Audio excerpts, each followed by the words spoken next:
Olá, nós conversamos em multiplataforma pela Rádio Câmara Bauru e a TV Câmara Bauru, pelo 93,9 FM com todos os municípios aqui da região e também pelos canais 10 da NET e 60.3 UHF digital. No Espaço Aberto, eu sou Nelson Gonçalves e converso com vocês para apresentar a nossa visitante de hoje, Sônia Boni Guajajara, pré-candidato a vice-presidente pelo PSOL da chapa com o Guilherme Boulos. Ela é da terra indígena de Araribóia, no Maranhão, é isso? No Maranhão.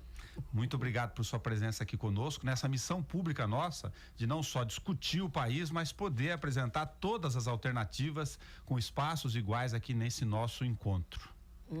Boa tarde, Nelson. Boa tarde a todos os ouvintes, telespectadores. Obrigada também aqui pela oportunidade. Vou começar pela causa natural do envolvimento, da origem, da relação social da senhora, que é a questão indígena, e separar em particular, para a senhora poder comentar conosco, que visão a senhora tem sobre a atual norma, regra, enfim, estabelecida no país, com o Congresso que anda mexendo hora ou outra querendo mexer nessas relações sobre demarcação de terras. Como a senhora vê em especial, e junto ao PSOL, lógico, essa questão no Brasil neste momento? Olha, a demarcação de terras indígenas já há algum tempo está tendo seus procedimentos assim muito visado, muito disputado, né, pelo Congresso Nacional. Claro, evidentemente, né, pela bancada ruralista, que tem aí seus interesses de acessar e explorar esses territórios, né, que embora são todos aí conhecidos como territórios dos povos indígenas, mas são territórios da União, né? A Constituição Federal garante isso, né? São terras da União com o direito de usufruto exclusivo dos povos indígenas. E é esse direito ao usufruto exclusivo que está sendo tem essa tentativa aí, sabe, agora muito sistemática de ser retirada dos povos indígenas e ser entregue a outros setores, né? Com desculpa que é para a produção, para o crescimento. E hoje mesmo tem uma medida no Congresso Nacional que está sendo votada, estava no 12º da pauta de hoje, que é um projeto de lei de número 490, né? Que é agora, já de 2018.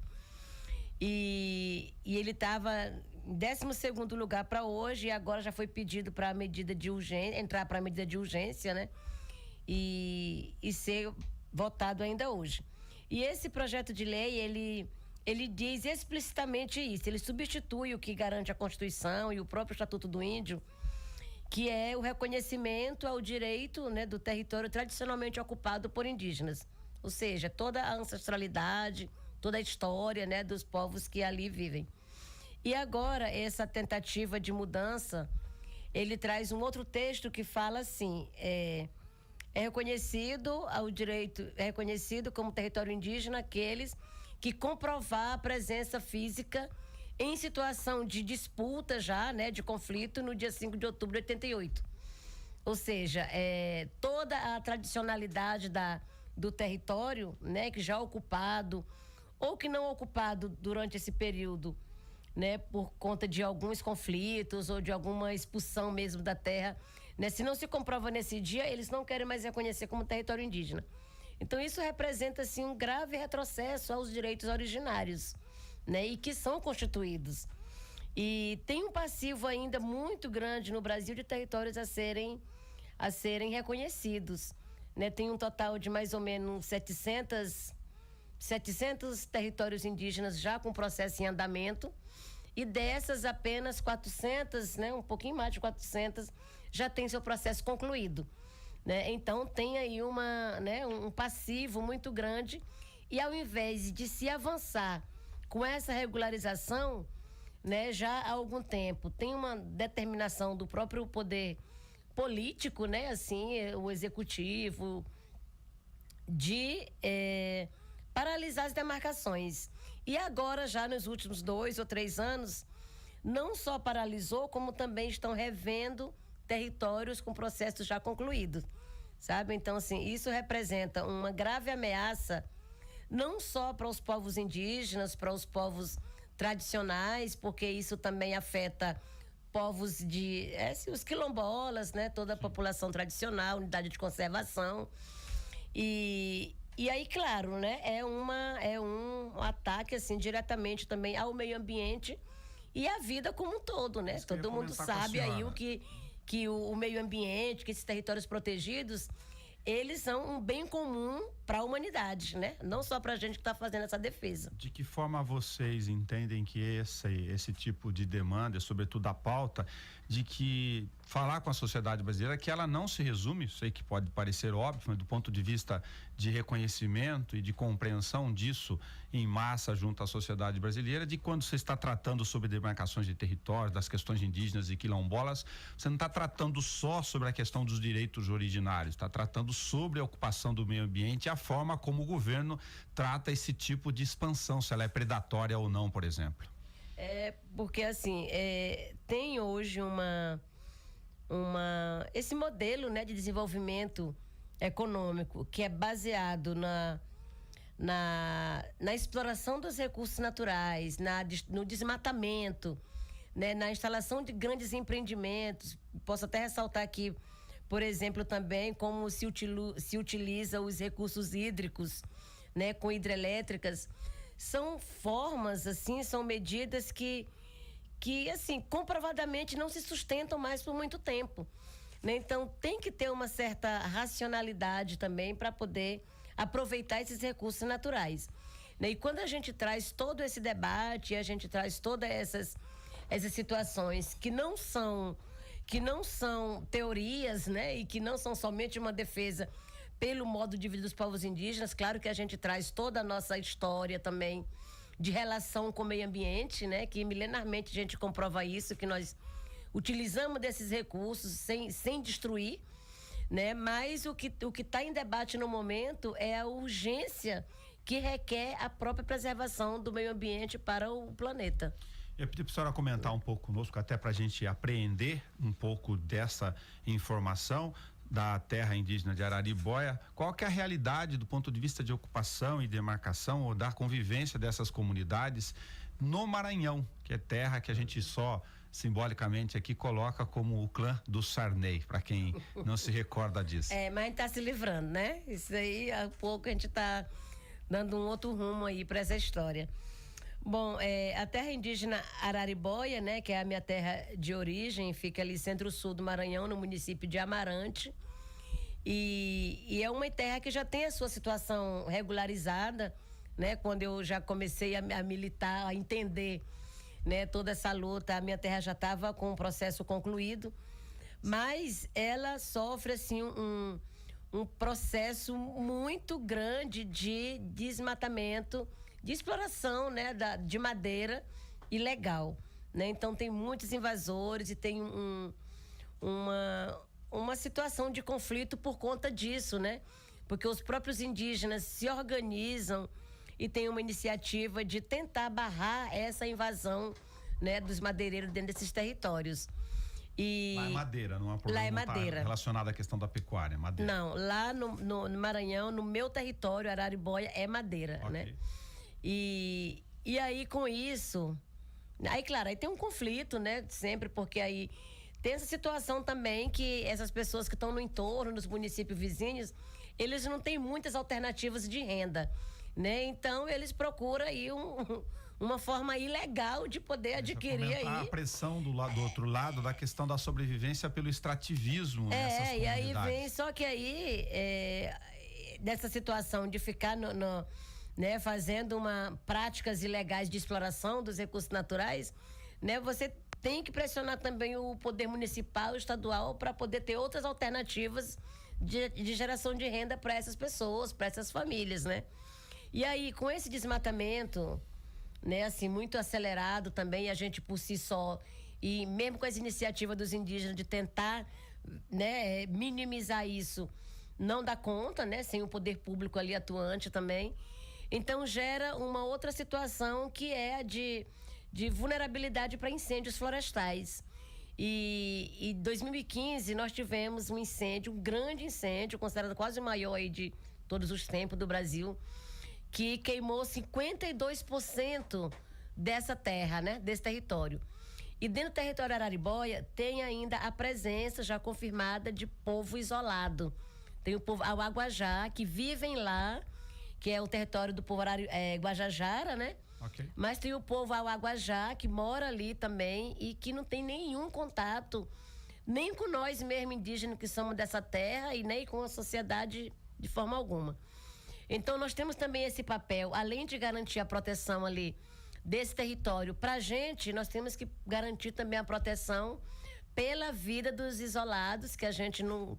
Nós não chamamos isolados, né? Esse é um termo usado pela FUNAI, pelos órgãos públicos, mas nós o consideramos povos autônomos, né? Porque eles estão ali e eles não querem o contato, porque se eles quisessem, eles já tinham procurado, porque já esteve próximo, né? E eles preferem assim. Então, o nosso papel enquanto movimento indígena e enquanto cidadão, enquanto povos responsáveis também por eles, né, é fazer com que eles se mantenham, né, da forma que eles decidirem, né, que eles decidiram. Sônia, apesar da organização e relativamente bem sucedida em diversos pontos e regiões do país, de movimentos relacionados às questões das minorias, dos indígenas, sobretudo, e dos quilombolas, nós temos um conjunto de representação no Congresso por uma série de razões ainda muito pequeno. A gente só lembrar do Juruna aqui como memória afetiva, talvez, de mandato dos anos 80, né? 83, essa relação. Uma observação, se você considerar mesmo isoladamente esses movimentos em cada um dos pontos, do ponto de vista censitário, você tem neles um volume de participação que justificaria uma representação muito melhor. Falta organizar isso, falta disseminar, ou é outra natureza? O nosso processo eleitoral tem todos os seus defeitos que impedem que essa representação seja melhor representada para fazer o pleonasmo aqui. Olha, assim, eu acho que tem duas situações que a gente pode considerar, né? Nesse caso da falta, né? Ou da subrepresentação no Congresso Nacional, na Assembleia Legislativa, enfim, né? Nesses espaços da representação da política institucional, né? É isso que você se refere. Por um lado, assim, os povos indígenas, na maioria dos estados, não consegue ter um número, né? De, assim, um eleitorado suficiente para eleger um representante. A maioria dos estados não conseguem, né? E aí a gente está muito também nesses partidos menores, assim, que exigem um coeficiente muito alto. Então, esse é uma situação. E claro, se a gente se junta com outros movimentos que também têm a mesma luta, a mesma causa, poderia sim facilitar, né?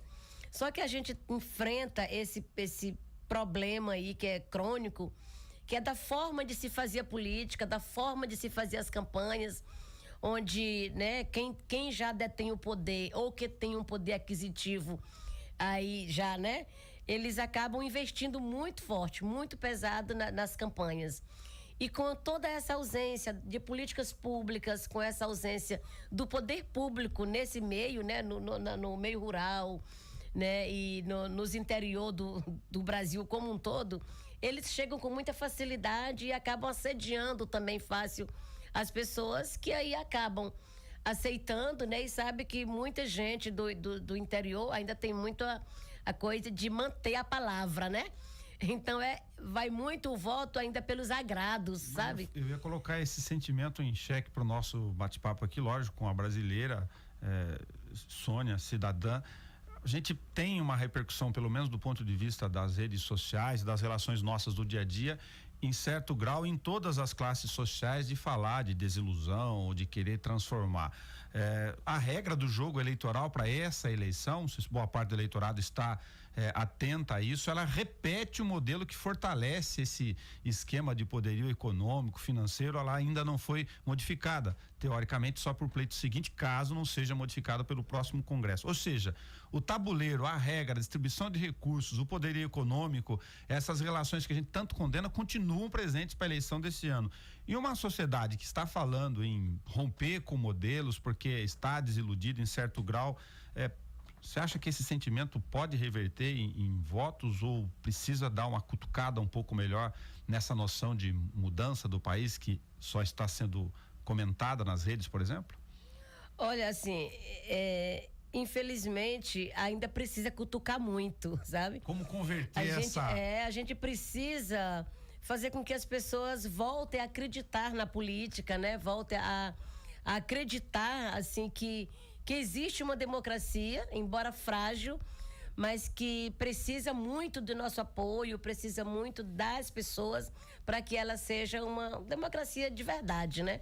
Porque do jeito que ainda não conseguiu chegar em todos os lugares, em todas as pessoas, nas representações, né? Ainda não conseguiu chegar na periferia, ainda não conseguiu chegar na população negra, não conseguiu chegar nas terras indígenas. E isso se revela muito nos números que a gente tem visto ultimamente de assassinatos, de injustiça, né? Da violência contra a mulher, contra a população negra. Você viu aí que o último Atlas agora, né, da violência, que é pela CPT, foram mais de 62 mil assassinatos, né, em 2017. Desses 62 mil, 32 mil é jovem negro da periferia. Né? Então a gente não pode dizer que a democracia chegou para todo mundo, que enquanto tiver essa exclusão e essa violência com cor, né, e com raça e localidade, né, a gente não pode dizer que a gente vive uma democracia plena.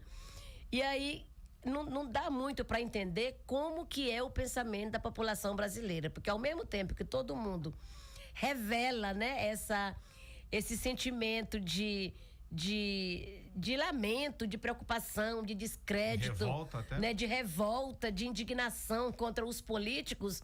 Você vê aí, por exemplo, Jair Bolsonaro crescendo, né, crescendo aí na adesão do eleitorado, né? Então você não consegue entender como é que um discurso conservador e cheio de ódio consegue convencer mais, né, do que um discurso que traz aí uma alternativa com base na participação, com base numa construção coletiva e com base nessa mudança atual.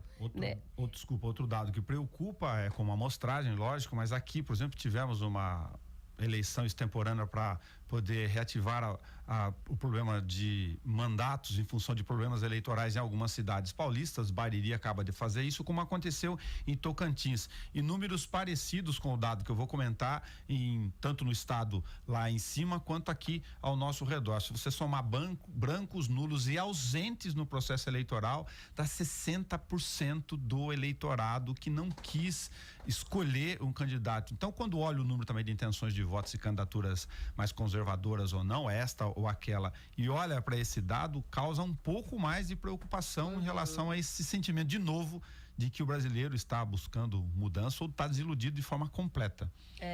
E aí eu acho que uma outra preocupação até que causa estranheza é a própria agora, né, expressão de muitas pessoas pedindo intervenção militar, né? Então, a gente está num momento realmente muito confuso, né? Uma conjuntura política muito instável e que vai exigir de nós, assim, eu acho que principalmente também de vocês que têm aí o poder da mídia, né? De poder ter um alcance maior da população, de poder tentar, né, levar as informações trazendo um pouco mais dessa análise crítica do momento, da conjuntura, para que as pessoas possam despertar para uma consciência mais, né, assim, sei lá, para um voto, né, e uma escolha que seja pelo menos mais próxima do povo e diferente dessa velha política e dessas velhas representações que estão aí sempre perpetuando esses mesmos projetos, essas mesmas ideias, né,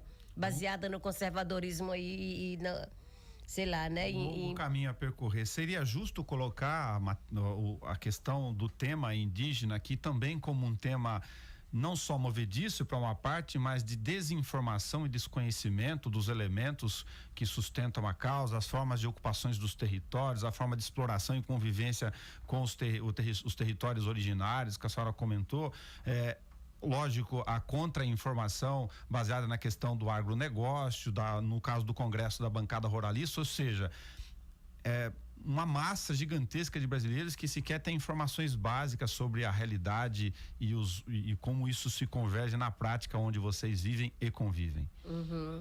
Olha, demais, sabe? O Brasil, embora sendo um país originariamente indígena, né? Todo mundo sabe aí a origem, né, desse país, que a presença indígena aqui, não só em 1500, quando os europeus chegaram aqui, mas a própria arqueologia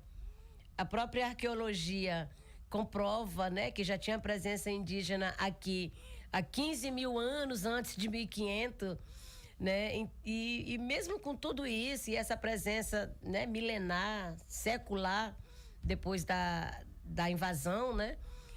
A sociedade brasileira desconhece ainda a nossa presença aqui, sabe? Eu tenho rodado muito esse país todo, tenho ido nos mais diversos lugares e é assim, impressionante o quanto que a gente ainda é invisível aqui, sabe? O povo não sabe dentro do seu estado se tem indígenas, né? Sim. Então, aqui no Brasil hoje nós somos 305 povos indígenas diferentes, né? Uma população um pouco mais de 817 mil, segundo o último dado do IBGE. Esses povos, né, 305, falamos 274 línguas diferentes. Cada povo tem a sua língua própria, claro, né? Então, isso o povo e estamos presentes nos 27 estados, né, da Federação Brasileira. Se a gente fala da informação que é difícil chegar na periferia, né, de alguma forma, de forma correta, né? Se é difícil chegar ainda onde tem alcance de internet, tu imagina nos nossos territórios que nem sinal de orelhão tem, sabe? Sim. Em muitos casos. Então, é preciso também a gente pensar essas formas, né, de chegar a essa informação nas comunidades. Então, isso dificulta também, inclusive, aquilo que eu falei lá atrás sobre os eleitores, né? Porque muitos de nossos povos nem sequer sabem que existe eleição, sabe? Para poder escolher seus representantes. E mesmo aqueles que sabem não têm condição de chegar num lugar que tem uma urna eleitoral para ele votar. Mas nós falamos falando em transformação. Olha, na Amazônia nós temos vários lugares, vários municípios que assim, ainda hoje você leva 15 dias para chegar, porque o jeito que tem para chegar é somente o barco, entendeu? Esse barco grande, motor, então as pessoas não vão se deslocar, mesmo aqueles que dura menos tempo, né? Que 5 dias, 3 dias, não vai se deslocar isso para poder vir um voto, né? Sim. Dar um voto. Então, assim, são realidades muito diferentes e que quem está no sul, no sudeste, desconhece totalmente. Então, tanto desconhece essa realidade que a gente vive, como ainda acredita que só são indígenas aqueles que estão lá na Amazônia e que estão nesses lugares aí, nessa situação, né? Enquanto que nós hoje estamos presentes em todos os espaços, né? Nas universidades, né? Em órgãos públicos, temos indígenas já prefeitos, vice-prefeitos em vários municípios, vereadores. Nas últimas eleições a gente elegeu 67 vereadores indígenas no Brasil todo, né? E a gente está entrando também para poder ocupar mesmo e ampliar essa representação nos espaços na política institucional, né? Não tem como a gente conceber mais 15, 18 anos depois de tanta violação, de tanta violência e de tanta invisibilidade, né? A gente continuar aí no anonimato. A senhora acredita no espaço e de convergência para um país tão dividido, com outras tantas estratificações e mazelas exacerbadas nessa eleição, fruto de todas as cicatrizes que a gente fez com os nossos defeitos em um projeto de unificação? A unificação talvez seja uma palavra muito forte. Eu estou falando mais sobre essa questão da divisão da sociedade brasileira, que está muito exacerbada, só acompanhar pelas redes sociais, nos elementos mais simples de relações do dia a dia, uma intolerância, inclusive, em ouvir o processo do outro, sem fazer muito antagonismo aqui, desnecessário, mas o óbvio, a esquerda, a direita, enfim, conservadores e não conservadores, ou antipetistas e petistas, vermelhos e azuis, seja qual for o ponto de partida aqui, uma divisão da sociedade fragmentada, bastante fragmentada. E eu acho difícil unificar, assim, princípios, né? Unificar e convergir isso, porque essa polaridade se dá exatamente porque as pessoas têm interesses diferentes, né? E aí, por exemplo, né? O que a elite, a burguesia, o próprio agronegócio prega, defende e acredita, não são os nossos interesses, com certeza, né? A gente tem lutas diferentes, sim, e a disputa é válida, né? Acho que Claro. tem que ir para disputa mesmo para poder a gente, cada um ir lá e com força defender, apresentar suas ideias, defender seus projetos, né? Agora, com certeza que a gente, com essa turma, a gente nunca vai convergir. Porque o que a gente defende aqui é um bem viver para todo mundo, né? Enquanto que eles defendem aí lucros e interesses pessoais, né? Cada vez mais lucro para poucas pessoas, da forma como a distribuição de renda hoje no país, né? E que marca essa desigualdade tão absurda que comprova claramente isso, né? Essa centralização aí de poder e de recurso na mão de poucas pessoas. Então, a gente que está desse outro lado aqui, a gente sim, tem que se juntar. Acho que os movimentos sociais, né, esses segmentos de luta, né, e quem está desse lado de cá, a gente precisa sim se juntar para a gente poder, né, mudar, né, transformar, como a gente está dizendo aqui, é preciso mudança, né, mas essa mudança tem que vir daqui, de baixo para cima, e não imposta sobre a gente, né, como sempre foi. Sônia Boni Guajajara, lá de Araribóia, muito obrigado por sua visita aqui conosco, nesse espaço público de rádio, televisão, internet, em redes sociais, onde a gente está conversando em multiplataforma, e sorte na sua caminhada. Obrigada. Contamos aí com seu apoio para nossa divulgação.